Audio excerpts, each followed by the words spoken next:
majority of people are definitely just responding out of their own traumas. And so how we do that is breaking those patterns. We need a pattern interruption to begin breaking the cycles. And a pattern interruption looks like what I was talking about, becoming quieter. But I'm going to talk about it from a technological standpoint, how to become quieter as well. So I'll break that down too. But if we have another question, I can answer questions too as I go through it. Sorry, I was muted. So we have two more questions. So Mhm. Kathy, I'm coming to you. Oh, thanks. I mean, my question is along the same lines.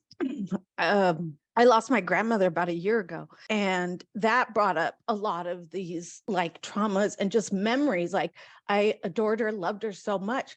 But I also, there was a side of it, there was a lot of trauma that she started in the house, a lot of arguments in the way of communicating. And I just don't know how to like be better with that, how to resolve this grief I'm feeling, but also the anger of what she kind of like passed down to us. Well, you have to understand, like, and first of all, I'm sorry for your loss. My grandmother passed away back in July. Oh, sorry for your loss as well. Thank you. So I definitely understand that. And what you're experiencing is the unresolved emotions that's in your body. And those events that took place, they're no longer obviously right, but they are still active within. Yeah. So how we deal with that is dealing with the body. And my mother, during my grandmother's funeral, we didn't have like a traditional funeral. We did cremation, and my mom decided that she wanted to do something totally different, and she created this whole thing where it was just it's a real nice celebration. And she got up there and she put the whole funeral on. She got up there and she spoke, not a tear in her eye. What did she do? And she told me afterwards that she had did brain training, and brain training is the service that I was talking about in the beginning on the first series. And so she did brain training where she could basically, and she got all her crying, she got a lot of the crying out. She did brain training. She got up there and she didn't have a charge. So if you listen, you have a charge in your body of that emotion that's still present, right? Yeah. And we need to pour it out. Doesn't mean that that we're just going to jump over the grief cycle, right? You still go through grief, but you're not overwhelmed by the grief. You're not overtaken by the grief where you can't continue to live your life. So once you start to pour that cup out, all of a sudden you have a different level of understanding and empathy for your grandmother. But it's internal though. It's not a conscious thing. It's not like intellectual. Some people intellectualize things like, well, I know that she had trauma. Right. And you try to intellectualize it that way, but it doesn't work that way because the triggers are still there for you. Even though you may try to intellectualize, well, I know she had a rough upbringing and everything, but I'm still dealing with the emotional responses to it. And that's why when people say, well, just forgive them. Like, well, okay, well, you just say the word, I forgive them, but your body's still responding, right? It's not that easy to just say, well, I forgive them. And now all this response that's happening in my body, now I'm great. No, we still have to understand we have bodies, and these are bodies absorb energy, and experiences is nothing but energy. I'm not sure if that answers your question.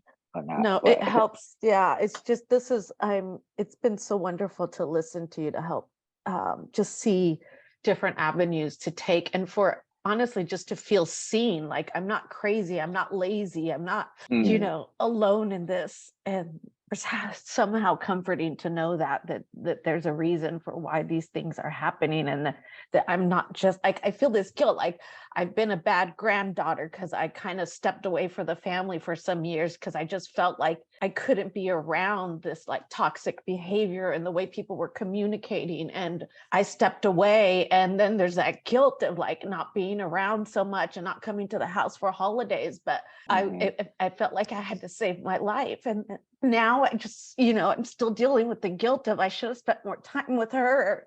And it's like, it's been a year. Shouldn't I be kind of over this? Yeah, I know a lot of us think that way. We think, well, it should be over it, but the body is bearing that burden. Back to that. and you're not alone in that for sure. I mean, this is what so many people are dealing with on a day-to-day basis. We weren't taught properly of how to deal with grief, for one, and then two, we weren't taught how to create boundaries and respect them either. But you have to take yourself out of that environment, or you're going to create more misery for yourself, right? Yeah. And that's always the hardest part when I look at the whole mental health spectrum, is that one is that most of our issues come from the people who we were raised by, our families, and that's the biggest part. But that does not mean you cannot love them. But you just understand that I can't spend large amounts of time with you because it doesn't benefit me. Yeah. So yeah. Thank you so much for all this. You're welcome. Thank you so much for sharing, Kathy. We appreciate you. Thanks, everyone. You're welcome. David, did you want to take one more before you continued? Sure. Dantes, we're coming to you next. Hello, We can you? hear you. Yes. Yes. Good afternoon. Thank you for the. It's been like words can't really explain what the class that brought to me today. But my question is basically, what do you do in a situation where you cause partly a lot of the trauma to someone, and you may have healed or you may have become enlightened, but the person that you're with, like your significant other, for instance, may be still battling with healing. So what do you go through as far as the stages, as far as like helping them heal for the trauma that you may have inflicted? Just giving people space to be able to do their own work, even if say you caused the trauma or whatever, they still need their space to be able to go through that healing process as well. And just being a safe place for them. And also really just showing change behavior. I think those are the necessary things. Safety is number one. And that comes over time with the trust, because obviously if someone created a trauma for someone, and I don't know the specific story, so I'm just kind of creating one in my head. But if someone created a situation that traumatized someone, then the lack of safety from that other person is diminished, right? So how do we get them to begin to open back up? And that's you remaining open. You remaining open. Say, I'm open. I'm a safe place, and I'm just going to be able to be here as you go through this process. Whatever you need, I'm gonna be here. And again, just remain open, remain empathetic, and keep doing your work. And hopefully, they're doing their work.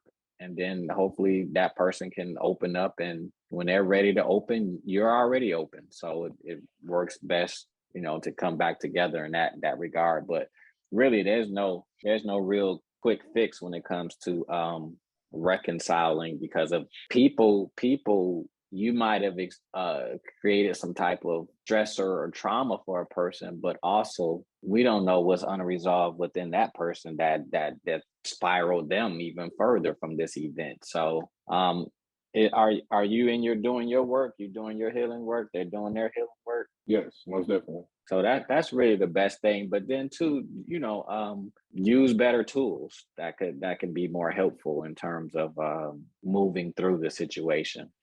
Another question, I mean, not a question, just really adding on, is because I find myself at places sometimes, because you know how it's a hard battle when, because only you know what's really in you, as far as the change and like changing views and things of that nature. So it's kind of hard when you put in positions to where they still stuck, and you find yourself battling with like going back into old ways, because something may trigger something, you know what I'm saying? Like an argument may trigger you to fall back into a certain pattern. So it's kind of like an uphill battle, I feel like, as far as like just trying to stay focused and stay on the right path and allowing them to heal, especially when you are part of the problem as far as the trauma. Yeah, that can be difficult for sure.